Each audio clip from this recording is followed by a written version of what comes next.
Oh, Sure. Yeah. would you mind going first? Yeah, not at all. My name is Zahabia Ahmed Osmani, and I live in Zeeland. So if you're from the Holland, Zeeland area, I'm one of your neighbors. And I'm from Pakistan originally, but I've lived in America my whole life. And I am a mother of three. And I guess that's about it. I'm proud to be a board member of the Lakeshore Ethnic Diversity Alliance. It's really amazing to see this turnout and amazing to see that the community is interested in this issue. So thank you all for being here. My name is Moaz Radzik. I'm the Imam of Bosnian Cultural Center in Grand Rapids, Michigan. Happily married, father of two. Have been in the United States for the last 10 years, originally from Bosnia. I'm Asif Azim. I'm a physician, originally from Pakistan. I came to the States about 30 years ago. I have been in Grand Rapids for about 20 years, and I'm on staff at Spectrum as a gastroenterologist. So we have 3 kids. Hi everyone, my name is Petra Al-Sufi. I'm an American. I was born in Yemen. My father has been here since the 60s, but my mom and my sisters came here 14 years ago, and my hometown is Coldwater, Michigan. I call Grand Rapids and Allendale my home for the last 5 years. I've been a student at Grand Valley State University, and I'm a recent graduate.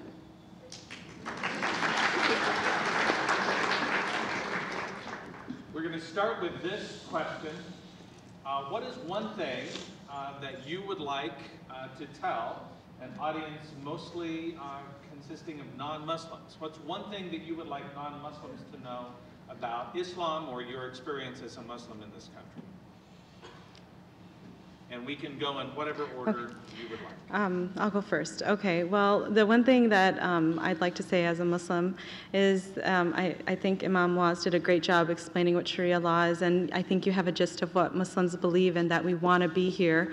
But one of the things that just makes Islam so great for me personally is the social justice component, and the, that everyone has equal rights, that we're allowed to stand before God no matter what our race, our color, our gender, our ethnicity, our socioeconomic status, and stand before Him as an individual, account for our own deeds, and just we're equal in His eyes. And I just think that that's one of the most beautiful aspects of Islam. It's portrayed in the Hajj, it's portrayed in the Quran, it's portrayed in the Hadith, and that's a component of the religion that is very near and dear to my heart.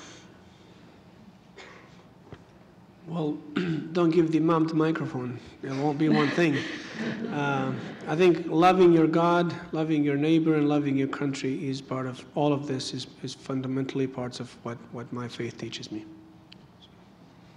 I would like my neighbors to try to know the real Islam and not try to judge Islam by what's unfortunately happening in Muslim countries these days. I feel that the socio-political problems in the Muslim world that have nothing to do with Quranic teachings are often taken today, especially if you go by what the media has to say, as representation of Islam, when in fact they are not. So if you want to know what real Islam is, try to study the Quran and try to get a real feel for what it is. Today's many Muslims, or what's happening in Muslim countries, is not true representation of Islam. For me, beside the ritual aspects, which I will be honest, I still got a long way to go to perfect them, what's amazing about Islam is the active or the action part of it, where everything you do in your daily life, if you do it right, is considered part of Islam. It's considered, or that's at least my belief. For example, staying away from gossip. That's what Islam encouraged. Being honest, smiling when you see someone, even if you never met them. That's part of Islam. So the little things that we do in our daily life are considered part of the faith. So even if you get the ritual aspects, you still got to work on those, you could do a whole lot in your daily life that's considered part of Islam. And also one verse that I try to live by, and it's one of my favorite in the Quran, in which it means, and we made you into nations and tribes so you might know one another, or so you might get to know one another. So we're all made different, and we all come from different backgrounds, different race, different ethnicities, all these things, but God encourages us to get to know each other. And I have more in common with my Christian friends, or some of my Christian friends, than I do with my Muslim friends. So that's, to me, and that's not against Islam. So that's, to me, that's a wonderful and a beautiful aspect of my faith, and I want people to know that. Your turn. Make them easy.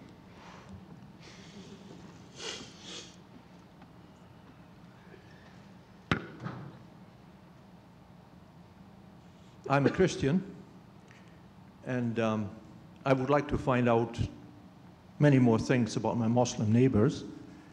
Now, my question is, I could ask many questions. How come that as we both believe in prophets, Muslims as well as Christians, how come that the Muslims have so many prophets that are Jews, and only the last prophet is an Arab? And then in general, I would like to know, as I also have been recently to a meeting that was called together by Jews and in which there were many Jews, what is the relationship between Muslims and Jews, as throughout history, so many Jews were reduced to the state of dhimmis, and that meant that in a humiliating way, they had to pay taxes. So what is the relationship right now? And if I can ask a short second question, could you explain to me the meaning of kitman? That's all. Do you want to take it?